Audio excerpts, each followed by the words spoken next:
Today, I'm talking about A Boy and His Dog. A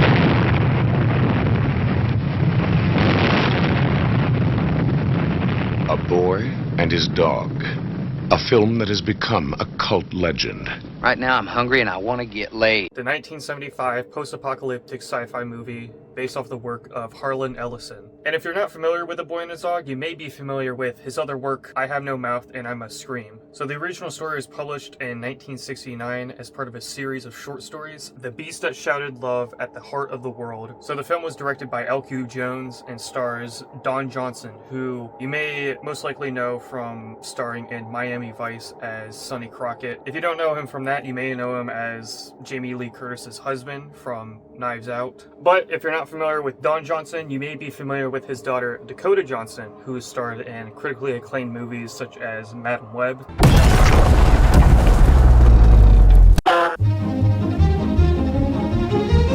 After the 3-decade-long conflict of World War III, another world war would break out in 2007, this time destroying the world within a single week. And 17 years later, we meet our protagonist Vic and his telepathic dog Blood, as they traverse the wasteland looking for a place they call Over the Hill, which is prophesized as a place of abundance, similar to the Greenlands from Fury Road. With the wasteland they cross being infested with gangs, slaves, pillagers, as well as off-screen mutants called Screamers. Though the movie doesn't really focus on any of these, really. In fact, there's a part where Vic steals a bunch of food from a group of raiders, and the leader says something along the lines of like, "Oh, I'll see you again."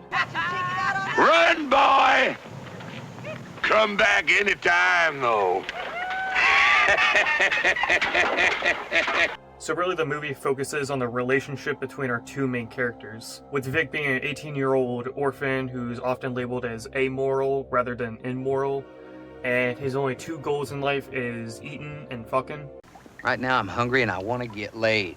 And Blood, a dog who talks to Vic telepathically and acts as both a mentor to Vic and also a teacher who tells him history about the world before the war. Blood can also use his abilities as like woman detectors, and while they're at some sort of like makeshift porn theater, Blood just starts to like echolocate for women, and he does find one. Vic decides to follow her home. Vic catches her in an abandoned high school gym, and before they're able to play a little game of patty cake, they start getting invaded by raiders. And then it starts to commence this dollar store John Woo action film. It's like you're watching a really bad version of A Better Tomorrow. And also, I don't know what the hell Vic is packing, because whenever he shoots a guy, they just go flying like 20 feet backwards. And then all the while, Blood starts playing with another dog, you know, having a good time. However, the fight cuts off shortly when they start to hear a screamer lurking outside.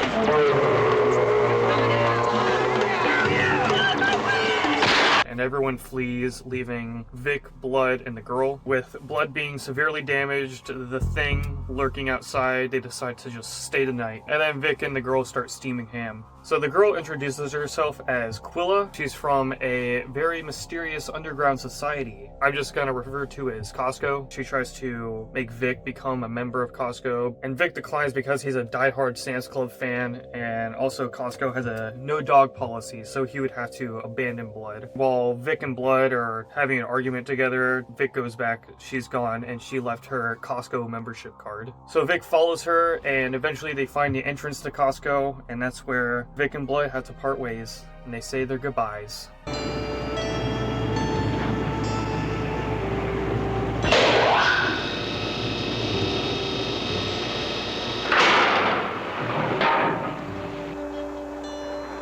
So long, partner.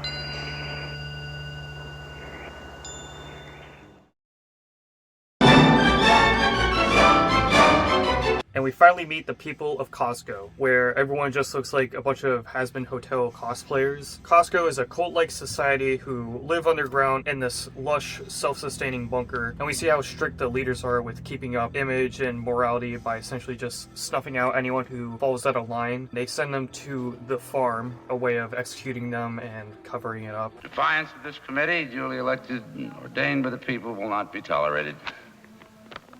The farm, both of them. If you've ever seen Hot Fuzz, it's very similar to that. And we get introduced to the committee members of Costco, who we've actually seen teased at the beginning of the film. And we find out that Quilla was a setup to lure Vic in with the motivation to become a member of the committee. Turns out that the committee was looking for a man from the surface so that he could fertilize all the women of their bunker. Our women can't get pregnant. Every once in a while, we need new blood. We need a new man. And let me tell you, Vic is absolutely fucking stoked about this shit. You mean you want me to knock up your broad?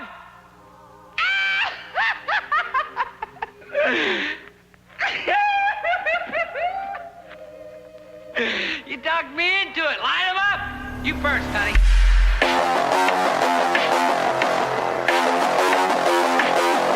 Quilla realizes that her plans of joining the committee properly has failed, so she has a change of plan. And her motives and behaviors and executions just bounce all over the place like it's a fucking game of pinball. So she goes to rescue Vic, takes him out of the hospital so that he can help her take out the committee members. And then once Vic refuses to and tries to leave, she just pulls out a gun and threatens him to help her, saying, I don't like you, I hate you. I didn't bring you down here so they could use you. I brought you down here so I could use you. And you better kill them, then I don't care what you do. And then he just pulls off a fucking finishing combo move on her. She immediately switches to just like groveling and begging. And then once the committee members announce her execution, The farm immediately. she decides to try to escape the bunker with Vic, all while fighting off a robot guy.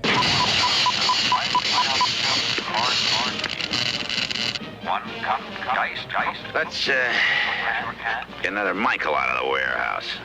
And then once they finally make it back to the surface, they are met with a starving Blood who's just clinging to life. Blood explains to Vic that there's not really much that they can do to save him since all of the surrounding area is conquered by this one raider guy, and there's not really anywhere for them to get the proper food or medicine. Quilla tries to break the news to Vic, explaining, we gotta get out of here. We'll go to the over the hills together. We gotta leave Blood. He has a very tough choice to make, but all in all, he decides it's the right choice.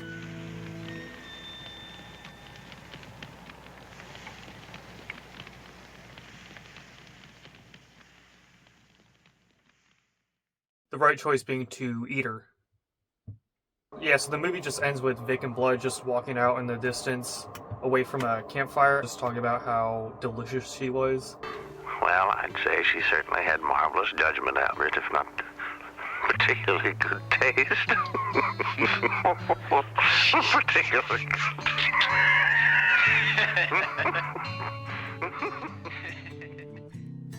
And there we have it. Boy and his dog. When I originally watched this movie back in 2024, I wasn't really that satisfied with it. I wish we saw more of the world. I wish the Raiders were more involved. I wish we could actually see the Screamer or more of the secret bunker. What happened to that underground society? Do Vic and Blood actually find the land over the hills? But after watching it for a second time, I started to forgive that more. I think a big reason why this world is so enthralling is because you don't really know much about it. So it kind of forces the viewer to use their imagination more, which the viewer's imagination is a pretty powerful tool in storytelling, because when you don't really know much about the world, you start to fill it in your head. That way it's very difficult for them to be disappointed. Whatever they think would be cool, you know, that might be what the world actually is. And the movie also leaves enough blueprints for other people to make their own interpretations of what this post-nuclear fallout would be, as we would see in other media such as Mad Max and the Fallout series. You could definitely see the influence that this movie had on the Fallout series, from the Wasteland and the Raiders and the Dog Companion, the underground society that tries to keep up this traditional style of life. And though there were plans to make a sequel, they didn't really flesh out. From what I've read, Vic was going to get killed off and Blood would team up with some girl. It just wasn't meant to be. And while this movie has fallen into obscurity, its impact can be seen to this day. So I hope to make more videos. I think what I'm gonna talk about next is Time Cop, another Jean-Claude Van Damme movie. Hope you stay tuned and maybe stay away from Costco while you're at it.